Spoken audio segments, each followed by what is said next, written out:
Welcome. Thank you for joining today's session. It's great to see lots of familiar faces here back after a couple of months, and also some new faces too. As most of you probably know, I'm Stephen Bailey, and I'm a postdoctoral ESRC research fellow at the University of Cambridge's Faculty of Education. During the first half of the year, I led a series of webinars which looked at children's executive functions in countries across the global south. As I'm sure many of you know, there's a huge body of literature regarding executive functions, but most of the evidence comes from children in higher income contexts, including Western Europe and North America, and comparatively little comes from children in lower income countries. This series really aimed to address that gap, to build connections between researchers working in different low income settings, and also to strengthen the links between them and policymakers and practitioners who work to improve child-focused services. You can see here, there we go, how the sessions were structured and what we covered, from the relevance of culture to executive functions to issues of measurement, and also how we might think about collaborating more effectively going forward. For security and privacy reasons, the recordings of those webinars aren't in the public domain, but if you would be interested to watch them, please do get in touch with me, and the details will be shared towards the end of the session. During the fourth session, we were also very fortunate to hear from Professor Adele Diamond, and we're going to be building on that discussion in today's webinar. There was indeed so much to cover during the sessions, and really not enough time, but Adele has kindly agreed to come back and share some of her knowledge and wisdom and insights with us. In particular, Adele will be talking about some of the reasons why social and emotional well-being are so critical for children's executive functions and their best school outcomes. And this feels like a particularly timely topic, not least given the impact of the recent pandemic and also reports of worsening mental health among children. In just a moment, I'll hand over to Adele for her presentation, and we'll have time afterwards for questions, comments, and reflections. However, just a couple of points of housekeeping first. Please keep yourself on mute when you're not speaking. And we are recording this session too, so if you would prefer not to appear, please leave your camera turned off. So it leaves me to introduce Adele, and I'm sure many of you are already very familiar with her work. To pick out some of the many highlights, Adele Diamond is a Tier 1 professor at the University of British Columbia in Canada, and a leader in both psychology and neuroscience, having pioneered the interdisciplinary field of developmental cognitive neuroscience. She's researched executive functions extensively, including how they're affected by biological and environmental factors. She's also a fellow of the Royal Society of Canada and has been named as one of 2,000 outstanding women of the 20th century, and also one of 15 most influential neuroscientists alive today. I could go on, but I'm sure you'll all be much more interested to hear from Adele rather than from me. So without further ado, over to you, Adele. Many thanks. Hi, everybody. I'd like to acknowledge with deep gratitude and respect that I have the privilege to live and work on the ancestral unceded territory of the Coast Salish peoples, the Musqueam, Squamish, and Tsleil-Waututh. Since I speak quickly, most of what I will say is written on the slides. Hopefully, being able to read along as I speak will aid understanding. No one can write as fast as I talk, so don't try. I'll give Stephen a copy of the slides afterwards for anyone who'd like a copy. There are three basic ways to improve functioning that requires executive functions. I have this little thing on my screen. Let me see if I can get rid of it. Okay. One is to work directly on trying to improve executive functions, training them, challenging them, and practicing. Another way to try to improve functioning that requires EFs is to reduce the demands on EFs, to circumvent the need for them, like with scaffolding. And the third way is to work on reducing things that impair or suppress executive functions, like stress or loneliness. And that's what I want to focus on today. In my opinion, there's been too much focus on what activity to have people do to improve their executive functions, and too little focus on a person's state of mind. In my opinion, the best way to improve executive functions is to believe in yourself and your ability to improve your executive functions. Relax, reduce the stress in your life and how stressed you feel about it, and increase the joy in your life. Children need to believe in themselves. That's half the battle. If they believe they can, they probably will succeed. If they don't believe they can, they definitely won't. There are two routes to a child believing in him or herself. One is children need to know that you believe in them and fully expect them to succeed. Just one person believing in you, believing in your potential, can make all the difference. Hope is a socially supported vision. It's hard to hold on to it if there's no one else who shares that vision with you. Parents, teachers, and others need to make it absolutely clear that they share that vision and hold fast to it.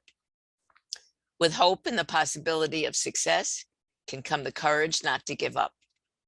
A Gallup poll study of over 70,000 students in the US found that the hope that children in grades 5 to 12 had for themselves predicted their college grades and college success better than did their high school grades or standardized test scores. Too often, our expectations for children from disadvantaged backgrounds or children with disabilities are too low. Better to always be open to the possibility that any child might go on to do amazing things. In Brene Brown's research, only one thing separated those who were in loving relationships from those who were not. It was simply that those in loving relationships believed they were worthy of love and belonging. That's all. That's the only difference. They had the courage to be imperfect, the compassion to be kind to themselves. Similarly, people believing they are capable of doing well at cognitive tasks, that they can improve how well they do, is key to their doing well and improving. Their behavior and the fruits of that follow from their expectations. The second route to children believing in themselves is doable challenges. Children need opportunities to do things that enable them to see for themselves that they're capable. Pride, self-confidence, and joy come from seeing yourself succeed at something that you know was difficult.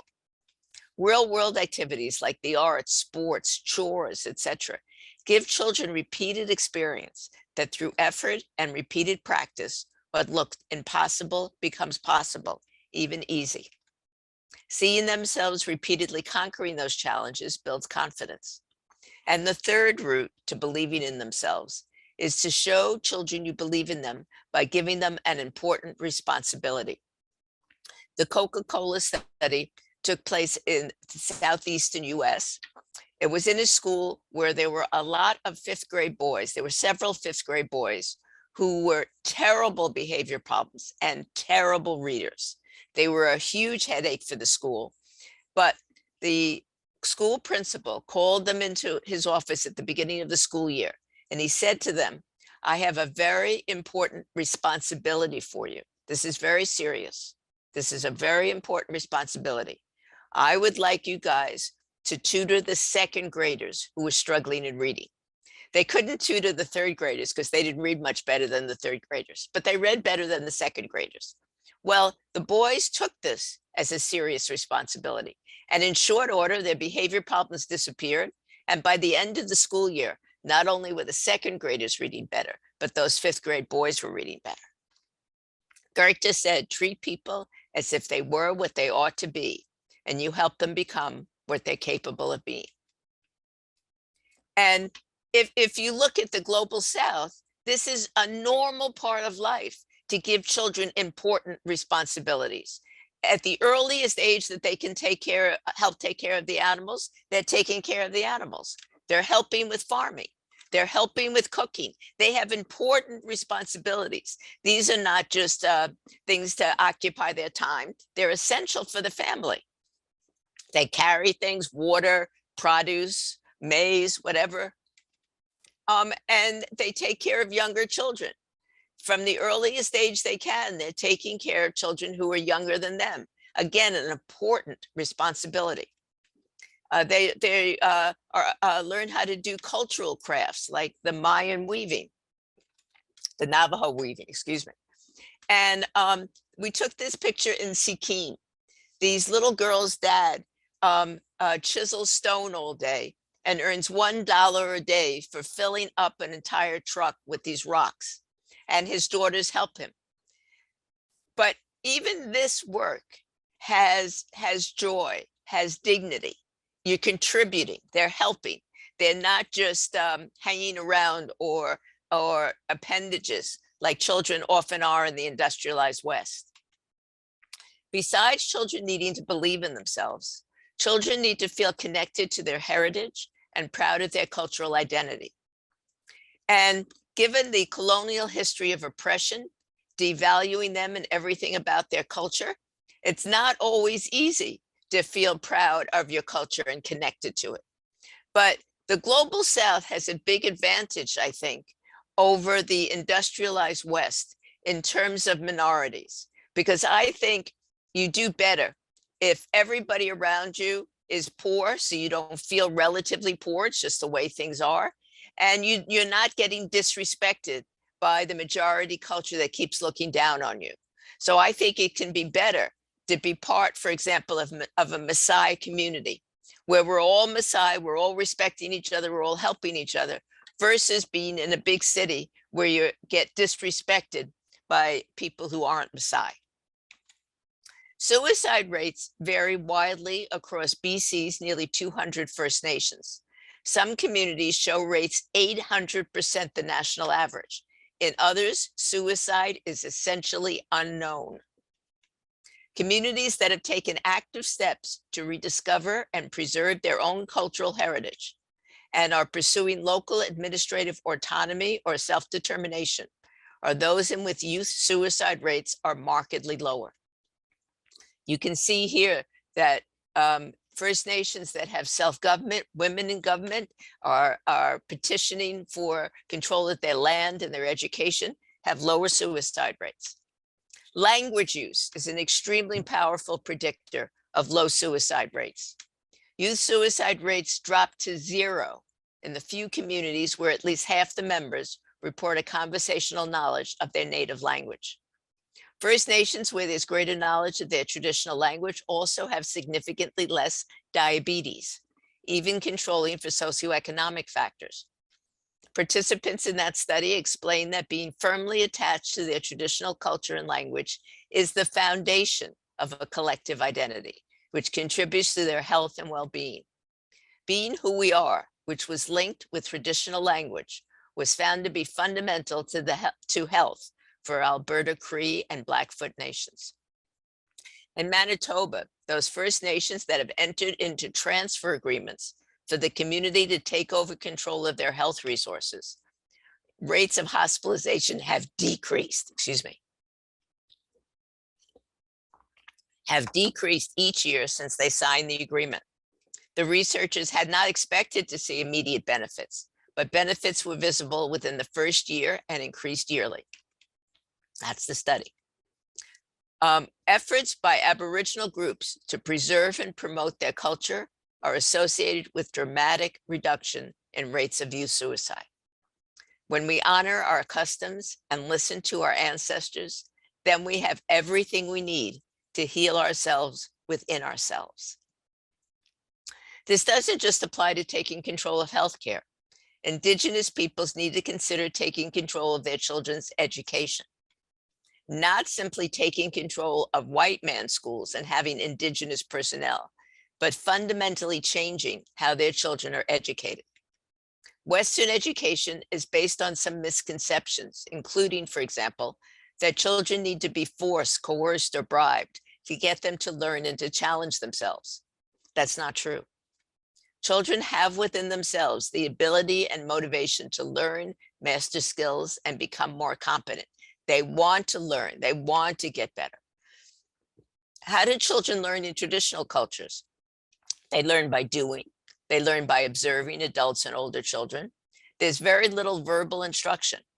And you don't have to force children to learn. They want to learn. They want to do adult tasks and help out.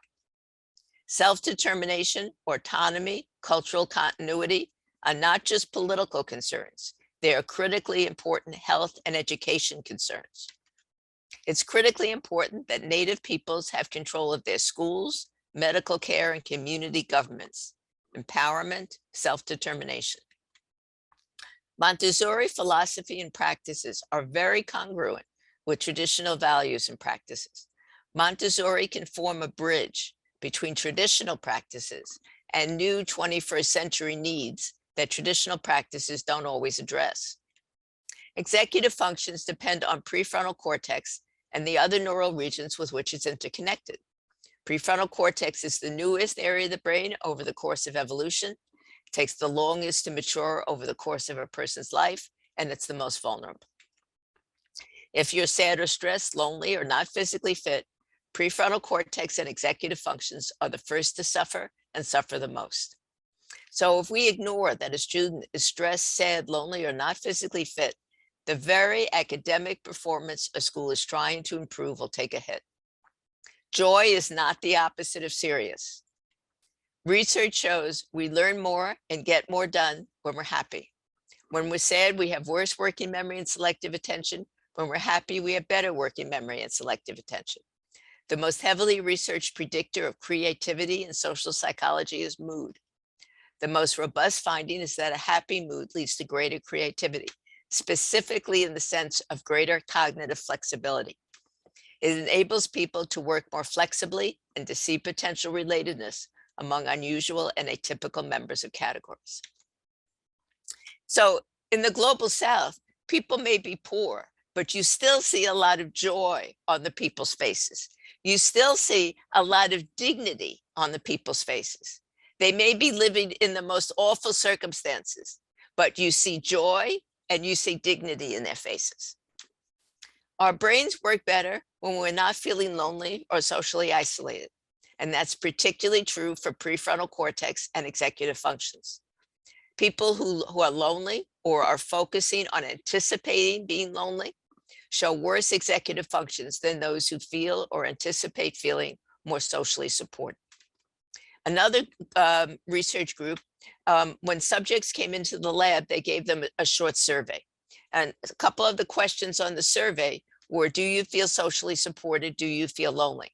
And what they found is that the people who reported that they felt lonely or isolated, their prefrontal cortex functioned less efficiently. We are fundamentally social. We need to belong. We need to fit in and be liked. Our health is highly dependent on our loving connections with others. Love, connectedness, and empathy are not just feel-good issues, they're life and death issues. Being socially excluded activates the same brain network as that for physical pain.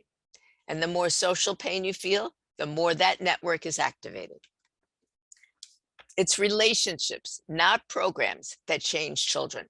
A great program simply creates the environment for healthy relationships to form between adults and children.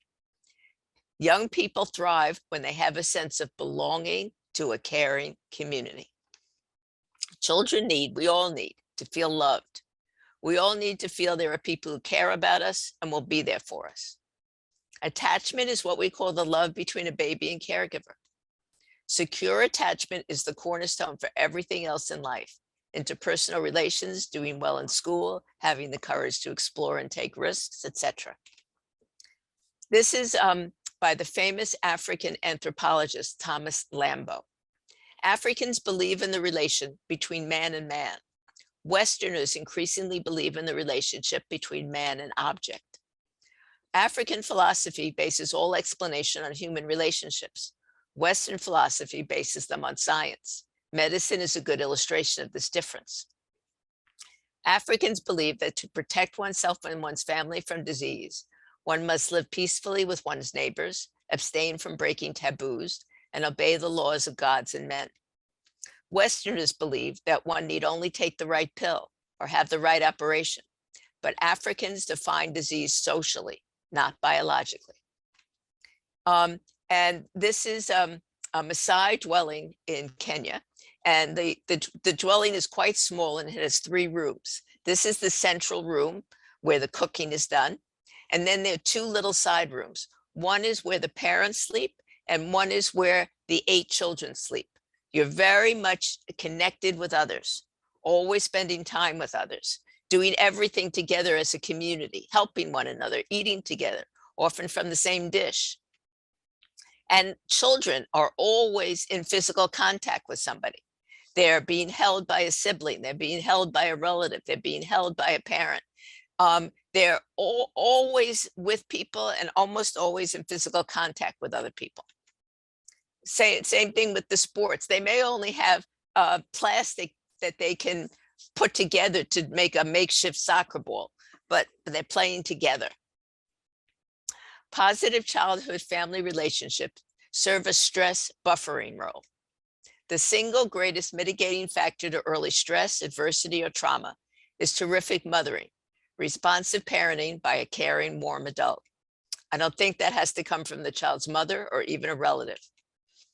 Early life stress can cause accelerated telomere shortening. Telomeres are the protective tips at the end of your chromosomes. You can think of them like the plastic tips at the end of your shoelaces. The plastic tips on your shoelaces keep the shoelaces from fraying, and telomeres literally keep chromosomes from fraying. A cell dies when its telomere gets too short. Thus, telomeres determine the lifespan of cells. If telomeres get too short and a cell doesn't die, it can malfunction and give you cancer or tumors. Here you can see that already at 5 years of age, children exposed to 2 or more adverse early life events have shorter telomeres than children not exposed to that kind of adversity. And by 10 years of age, the difference is even greater. But parental sensitivity and warmth can completely override the effect of early adversity on telomere length. Here are the results. So on the right, the lower bar, the lighter gray bar, shows what I just described. Children exposed to adverse life experiences have shorter telomeres than children not exposed to such adversity. But the dark bar next to it is just as high as the other bars of the children not exposed. The dark bar on the right are children exposed to just as much and just as severe adversity as the children in the short gray bar. But the children in the taller dark gray bar were lucky enough to have highly responsive parents. And those who had highly responsive parents, it completely blocked the effect of adversity on telomere length in those children. That's the study. Now, sometimes when I talk about this, people get concerned that, oh no, they had adversity early in their life. Does that mean they're going to have a shorter lifespan because their telomeres are shorter? So I wanted to reassure everyone that our bodies have an enzyme called telomerase, and telomerase can regrow and repair telomeres. So just because your telomeres were shorter at one point doesn't mean they need to be shorter at another point. However, telomerase cannot work if you're stressed. So it can't help repair or regrow telomeres if you're stressed. Children who are truly loved know themselves to be valued. That knowledge is worth more than gold. When children know they're valued, they feel valuable. The feeling of being valuable is the cornerstone for healthy development, because when one considers oneself valuable, one will take care of oneself in all the ways that are necessary. Emerging data suggests that during childhood, close family relationships can ameliorate the impact that adversity has on lifespan physical health. Cortisol normally functions to reduce inflammation, but sustained overproduction of cortisol leads the receptors for cortisol to become insensitive to cortisol. It's like if somebody's constantly nagging you about the same thing, you become deaf to that. It's the same thing with cortisol. If it keeps getting released, the receptors for cortisol become deaf to it and they stop receiving it. When that happens, cortisol can't do its job of reducing inflammation. So you get increased inflammatory signaling. Inflammatory immune activation continues unchecked. Thus, chronic stress induces chronic immune activation and health problems like chronic inflammatory diseases, such as rheumatoid arthritis and chronic autoimmune diseases. But supportive family climates serve to reduce the detrimental immunologic effects of low early life SES. In a sample of adults who grew up in low socioeconomic status homes, maternal warmth during childhood was associated with reduced pro-inflammatory signaling. Evans et al. At Cornell followed rural adolescents across 3 years and found that disadvantage was associated with increasing allostatic load, but that association was absent among low SES youths whose mothers were rated as highly responsive to their needs. Regardless of the program, a caring relationship is essential for the best outcomes. What matters most in early childhood? Mel Hughes looked all over the world at all early childhood programs in every country, everything he could find. And what he found is that what matters most is not the number of children, not the adult-child ratio, not the quality of the materials.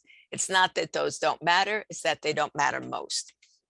What matters most is the caring relationship between the adults and the children. If the children feel cared about, the results are the best. Relationship matters more than instructional style, subject matter knowledge, adult-child ratio, having the best equipment, hands down. Remember, I told you that Daphne Ling and I had done this massive review of all the approaches to improving executive functions. Those are the different approaches we looked at. Results for promising school programs are better than for computerized and non-computerized cognitive training. The human interaction in school programs, the caring, listening and responding, noticing body language or facial expression, noticing why a child isn't getting something, cannot be duplicated by technology. Stress impacts executive functions and prefrontal cortex on which they depend sooner and more severely than any other brain region. Stress, even if mild, impairs the executive functions of most people. So remember that the results for promising school programs were better than for cognitive training. All school programs found to improve executive functions not only train and challenge diverse executive function skills, but also reduce stress in the classroom in myriad ways. Be mindful of ways you might be increasing a child's stress and take the time to learn about current or past stressors in the child's life. Showing compassion toward yourself relieves stress. Realizing that you don't have to do everything on your own reduces stress. The Western emphasis on self-reliance, not being dependent on anyone, is wrong and destructive of your mental and physical health. Forgiving yourself relieves stress. It's extremely important that you not embarrass anyone. Fear of being embarrassed for making a mistake is a huge source of stress. Fear that mistakes will demonstrate that you lack the ability to succeed is another source of stress. Treating errors and failed attempts as learning opportunities or just part of improving has been demonstrated repeatedly to be important for improving. Smith and Small spent their whole careers studying coaching of youth baseball and basketball teams. And they found that although baseball and basketball coaches rarely engaged in punitive or hostile actions, those rare behaviors had disproportionate negative impacts. It's not enough to usually be supportive. It's a very important principle that one negative act, such as humiliating someone, can override the benefit of scores of positive ones. What I've mentioned so far and mentioned last time are some ways to reduce how stressed you feel about stresses in your life. But it's also important to reduce societal stresses, abuse and neglect, ACEs, early life stress, structural racism, sexism, discrimination, inequality, and poverty. Fighting abuse and neglect, etc., is not just a matter of social justice. It's critically important for executive functions, academic achievement, and physical and mental health. Supporting all the aspects of an individual, social, emotional, spiritual, and physical, may be key to seeing executive function benefits and seeing them last. To improve at any skill, including EFs, you have to practice, and not just practice, but keep pushing yourself to improve. However, working directly on training EFs alone is not enough to achieve the best results. I contend that it's also important to indirectly support executive functions by lessening things that impair or suppress them, like stress or sadness, and enhancing things that support them, like joy or feelings of belonging. Because if you're hurting emotionally, feel alone, are sleep deprived, or not in good physical condition, you're not going to be able to show the executive functions of which you're capable. We have to care about children's emotional, social, spiritual, and physical well-being if we want them to be able to problem solve, exercise self-control, or creatively solve problems and meet life's challenges. We have to care about the whole child if we want children to have good executive functions. Thank you. I want to thank my lab and my funders, and thank you for your attention. I apologize, I went a little over time, but thank you for sticking with me. And I'll stop sharing the screen so we can be with one another. Fantastic. Thank you so much, Adele. That was such a rich, thought-provoking, fascinating, and indeed inspiring presentation. I really enjoyed learning all about those different aspects of social emotional well-being and how they interact with executive functions. I'm sure people will have lots of questions, and so people can maybe start to think about those. Maybe I can kick off the discussion myself with just a request for clarification, just about that point about technology and technology not being able to substitute. So I guess we've seen this this proliferation of different technological strategies for bringing people together to make them feel connected, etc. Can these be a substitute for in-person, in real-time interactions, or does it need to be kind of in person, in real time, all of those kinds of things? Is there kind of a hierarchy of different interactions when it comes to supporting social well-being, do you think? I think there is a hierarchy. When I was talking about technology, I was talking about it primarily without a human at the other end. You know, you're just working with technology. But even when you're doing human, even like this is great, but it's not the same as being together in person, right? You lose something on Zoom that you have when you're in person.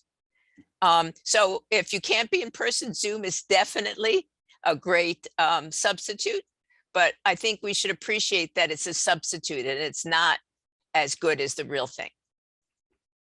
I think Lucia had her hand up first. Yeah, okay. Do you want to go ahead? I can't see hands up, but if you do, as and when people have questions, please do put their hands up. But Lucia, if you'd like to go ahead. Well, thank you. This is wonderful. I admire the work that Dr. Diamond has done, and I see similar things in the communities that I work with. I'm currently collecting new data here in Yucatan, and I see that children are learning. They're eager to learn.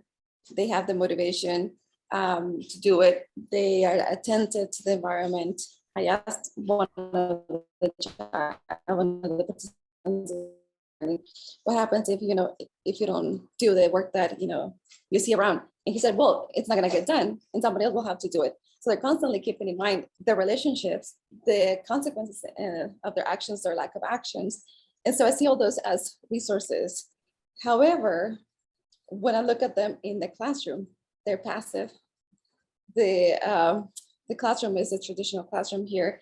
They've been out of school for 2 years, and we see drastic challenges. And so I see those sides of their experiences. How can we work with and build on the strengths that I know they have? They learn about new traditional agricultural practices.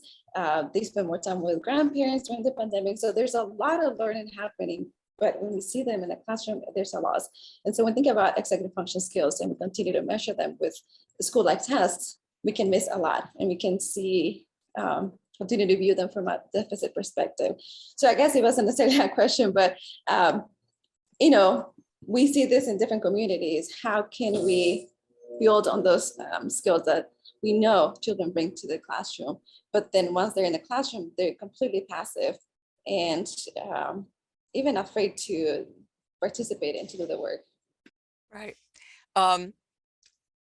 It's a shame that there's such a cultural disconnect between the home environment and the school environment.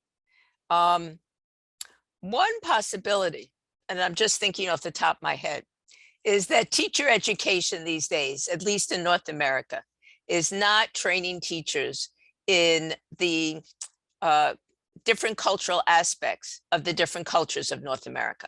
They're just training teachers that you teach children this way. And it doesn't matter what culture they're from or anything else, you just train everybody this way. And I don't think that's going to change quickly. So one thing might be for community members to say to the teachers, we feel like there's a cultural disconnect. And there's some things maybe that you don't know or don't understand about our culture. So would you allow us to do a few sessions with you so we can try to introduce you to our culture so there'll be less of a disconnect? I think the teachers might be open to that if you did it in the spirit of respect and not, you guys are such jerks, you're ruining our kids, we have to save them. But if you do it in the spirit of respect, I think the teachers would be open to that. Because most teachers want to be good teachers and they want to see their kids do well. So I think they would feel if you can help them do that, all the better. Thank you. Yeah. Great. Thank you. We've got a question from Tamer. Tamer, over to you. Thanks. Right. Thank you so much for this wonderful presentation. So I'm Tamer Saeed. I'm doing my PhD in Cambridge on the possible links between executive functions and motivation. I was surprised though that there is very few literature and studies that explore such links. So I would like your perspective on what you think are the links between students' motivational beliefs and the executive function, because I can see like the role of affective element, for example, and if you are aware of studies on that. I'm sorry, you keep cutting out, so I'm getting every other word. So I'm not sure I'm understanding you. Is your question about the connection between motivation and executive functions? Or if I'm not understanding, yes, can you repeat? Yes, that's it. Yes. Okay, I think that's a great question and a great point. And we know that you perform better when you're more highly motivated. And there has not been enough research on that. You're absolutely right that some kids who look like they're not doing so well on executive function may simply not care to do well on your test or do well in your training program. So how much people enjoy the activity and are motivated to do it because they like the activity you're having them do to improve executive functions, or how motivated people are to improve their executive functions because they see the importance of it for their life, is critical. Both of those are very important and they're not taken into account very much. When, for example, when we do random assignment, we don't care whether you want to do assignment A, B, or C. We just put you in A, B, or C.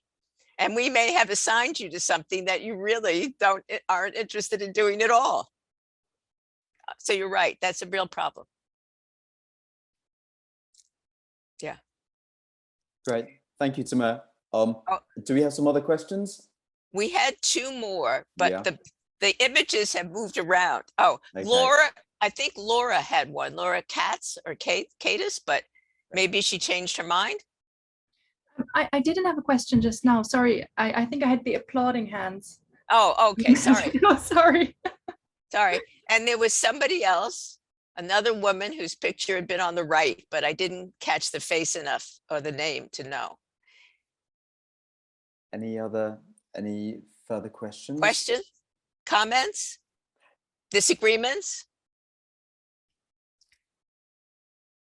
Observations? Just while people are thinking, Adele, it was what you were talking about in terms of the caregiving being able to mitigate the effects of adverse events. It really reminds me of this beautiful image that I've seen of a mother and her baby in a refugee camp in the Democratic Republic of Congo, and that you can see the emotion between them, the attachment, and it's as though she's creating a force field around the baby through her loving care for this child. It's a really captivating and quite haunting picture. Yeah. I think we've got Debbie's got a question. Yeah, thank you. Fantastic talk, Adele. My question was, early on in your talk, you were sharing some really interesting statistics about suicidality and youth suicidality within First Nations. I was very unfamiliar with that literature. That was really interesting. Are there, sort of curious about the extent to which that research links with other forms of psychology research, or sort of other, what you might be able to share with us about Indigenous or First Nations psychology that you've been finding sort of down that rabbit hole as well. I think it relates to the importance of having a sense of who you are and your value, and having some say in what's happening to you. We know that there's a lot of literature that if people have even a small say in what you're asking them to do, they're more committed to it, they put more effort in, they get more out of it. And so that's just a small little say. It's so much more powerful to have a bigger say. And I don't completely appreciate yet the incredible power that language has. But it's very clear that there isn't perfect translatability between languages. Many of you, I can see, are from non-English speaking countries originally. And there's some words in your language that there's no good English equivalent to, no exact English equivalent to. Maybe if you use a lot of words, you can try to approach it, but it's not exactly the same concept. And it's the same thing with any language. And so you lose some essence of the culture when you lose its language. Maybe you lose some essence of who you are if you lose the language, because the language is so central to the cultural identity.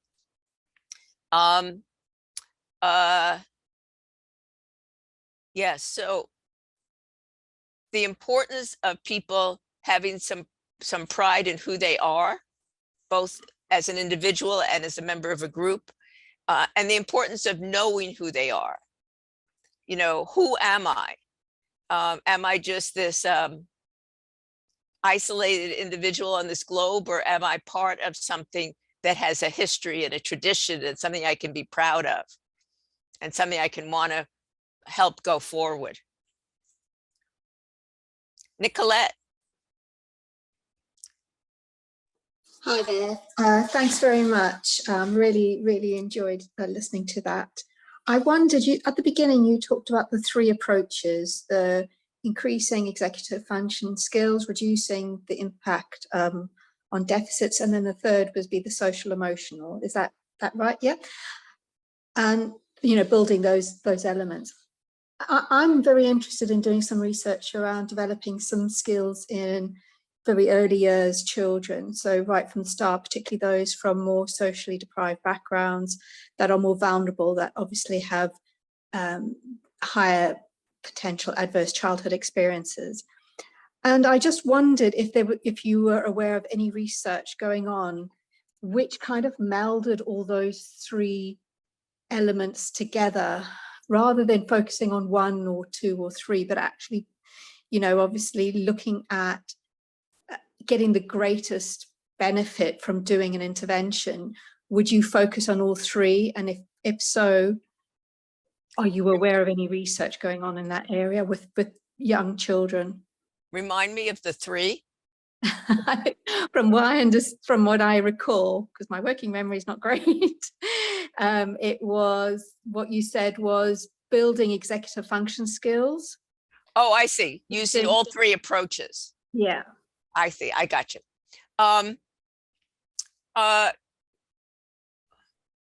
Certainly tools of the mind and Montessori do that.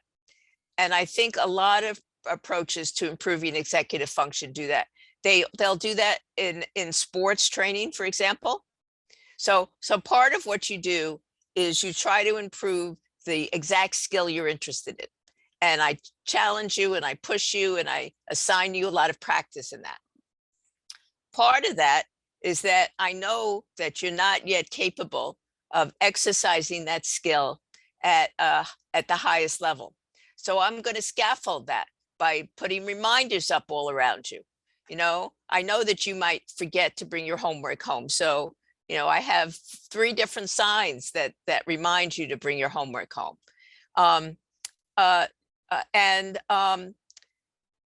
The best programs reduce stress in the classroom. They're supportive of the children.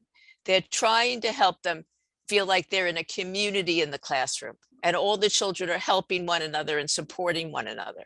That's quite true in Tools and Montessori. So the best programs across the board, I think, are using all 3, even though they may not explicitly be saying they are. Brilliant. Thank you very much.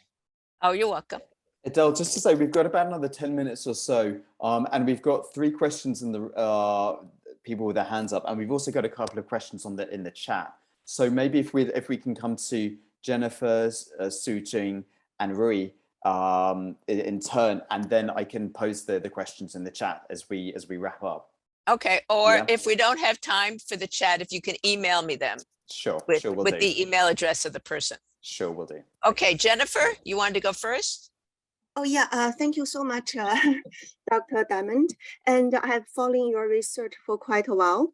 Myself, I work for UBC Faculty Education EDCP department, and I really learned I joined several sessions regarding EF in our department. And my research focus is instructional technology. I did hear you said, actually, to improve the EF function, the most important is to build relations, to build the contact, to give the bigger environment instead of doing computerized small program. I really feel this way. My specific question I want to ask you, do you think with the new or improved technology, and also most important, with much more better appropriate instructional design, we can possibly create some environment, technology generated environment to build these relations, create the bigger contact environment. For example, we have the metaverse, we have the interactive virtual world, and then we have a lot of things we call it immersive learning. And also, if we can properly instructional design, that's the key. The second is that technology sometimes provide additional benefit, or at least we make it a mixed environment. So we can take the advantage of the real human touch and also together with the technology benefit. Do you think it is possible? Okay. Really yeah. So I think there is a role for technology, and I think some of what I'm talking about connection and relationship and support, and certainly challenging EFs, can be done through technology. What I would say is to not rely completely on technology. For example, CogMed, which is the computerized training method for working memory that has the best results. One critical component of CogMed is mentoring, in-person mentoring. To get permission to use CogMed, you have to agree to be trained to be a mentor. So I think the melding of the two can be powerful and very productive. Got it. Actually, yeah, I mean, human mentor after the cognitive computer sessions, and then we can have pretty positive impact. Yeah, that's great. Yeah, I got it. And also, yeah, I'm thinking about some possible design. Okay, let me okay, just go to the other people. I'm sorry. Okay.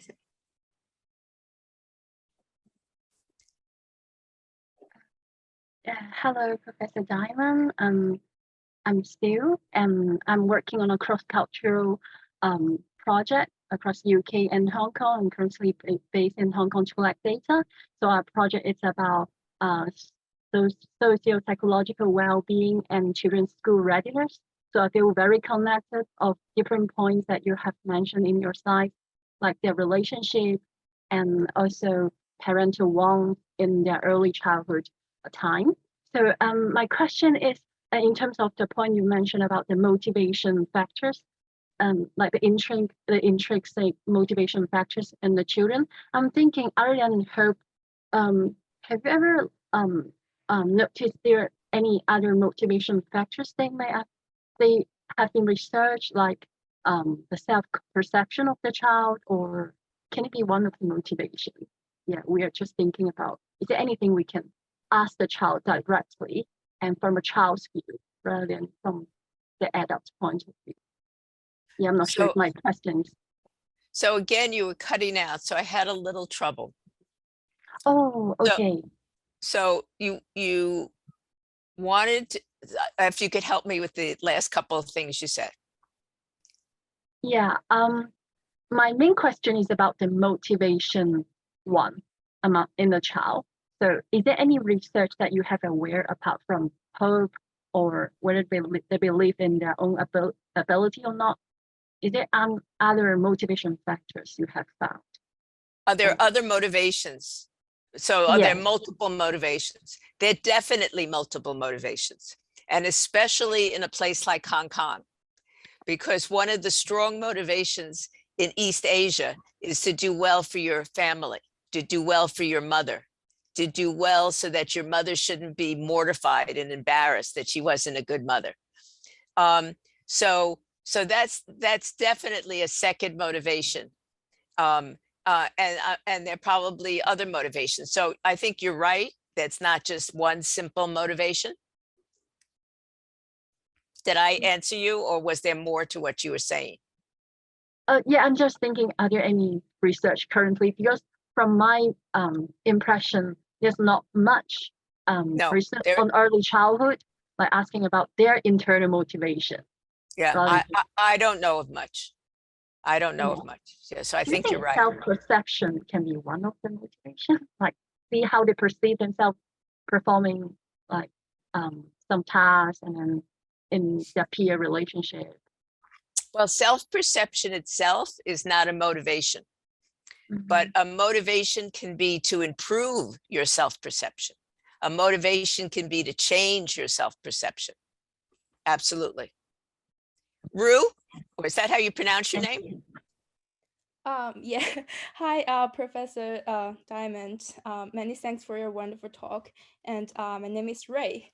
So I'm currently a second-year PhD student at University of Cambridge studying psychology and education. And my research topic is finding the link between executive functions and science education. So we know that executive function positively relates to science education. And what you just mentioned about the importance of human supports on improving children's executive function really inspired me in terms of thinking how our research results could implicate on real life educational situation. So do you think, like, when we are kind of trying to helping children to improve their executive functions, do we kind of encourage them or support them more? For example, a single subject. For example, we support them on their science learning subject and giving them more confidence. So that will kind of improving their science performance and then executive functions, or in a reverse turn. So I hope to hear some of your idea on this topic. Thank you very much. That's an interesting question. I think it could go in both directions. I think if you build self-confidence in one, it spills over to the other. In having to do science, you need to use executive functions. So in the course of getting better at science, you should be getting better at executive function because you're challenging them more. I think anything that gives you the belief and the expectation and the sense that success is possible is huge. Because when you sense that I can see the light at the end of the tunnel, I can see the possibility that I'm going to be able to do this, then you get excited, then you get motivated. When it feels like, oh my God, there's no way in the world I'm going to be able to do this, you get discouraged. Okay, thank you very much. Great. Adele, we're almost at time, but maybe just if I can grab one quick question from the chat. Graciela, I'll share your question with Adele separately, but if Julia and Lucia have asked about the characteristics of tasks that are necessary for children to feel as though they're being given a real responsibility. How do they learn to recognize those tasks such that they become motivated to figure out the steps how to do the work? Do you have any final reflections on that? I think the best way is to see adults doing them. Children want to do what adults do. And so if they see adults do this, then they'll think this is important. This is an adult task. I want to be able to do this. Even if it's something as simple as, you know, peeling a vegetable. If my mother does this, yeah. Okay, fantastic. I think we're at time now, but thank you for such a rich and wonderful presentation. Really appreciated all the great questions that people had and the engagement with this really important topic. For those of you that would like to receive the slides, I've put my email address in the chat, so please make a note of that before you sign out. Graciela, I'll be feeding your question back to Adele. And really just a final chance to say thanks to Adele for such a great session. Really appreciate all of you joining, taking time out of your days as well to listen, to contribute, to share your thoughts and reflections. So, and a final thank you to Stephen for organizing all of this. Thank you, Stephen. Thank you. Thanks. But thanks to you, Adele. Wonderful session and great to see everyone. Thank you for coming along.